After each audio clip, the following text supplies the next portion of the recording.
by the French government on pain of threat of stopping aid if they subscribe to a communique which is critical of the French. Anti-nuclear protesters in New Zealand have threatened to demonstrate against John Major's backing of French tests in the South Pacific. For the media, just 12 hours before the conference opens, the focus is John Major and nuclear testing. Mothers Against Nuclear Action.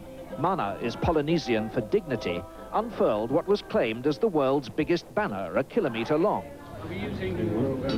All through the evening in Mr. Bolger's hotel suite, a succession of leaders were coming and going. He was trying to find out where problems for his chairmanship might come from. One potential problem, the often cantankerous Malaysian Prime Minister, Dr. Mohamad Mahathir. Malaysia's constitution grants favours to Malays ahead of Chinese and Indians. It's admired in Fiji. Malaysia in turn wants Fiji readmitted to the Commonwealth. But Dr. Mahathir is suspicious about Commonwealth action over human rights. I'm not very keen on suspension of anybody, simply because once you suspend a country, it's so difficult for them to come back. But there's a new drama developing over Nigeria's plan to execute 9 minority rights activists, possibly while CHOGM's in session. Zimbabwe's Robert Mugabe wants the Commonwealth to take action. But we've got to spell out the regime of sanctions that apply, and this hasn't been done yet, and that's one thing we shall be doing here. Nelson Mandela, though, does not share Mr. Mugabe's enthusiasm for action.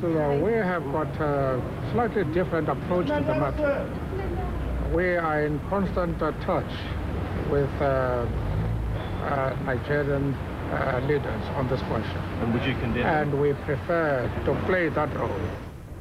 Late on Thursday evening, the night before the meeting opens, the Nigerian story is starting to dominate the nuclear one. But what we're calling for is that these sentences should be actually quashed. We'll be back after the break for day 2, which began with pomp and circumstance and ended with British and Nigerian anger. And correctly and accurately. That is a trial for the murder of 4 people, and it's not a trial for civil rights or a trial for environmental degradation. I thank you. Bouliard Bleu, a French village built by hand, hidden by pines and forgotten by time, where, half a world away from Paris, somewhere in the North Island, a private stroll along the paths of one man's unfinished dream, homes tomorrow on 1.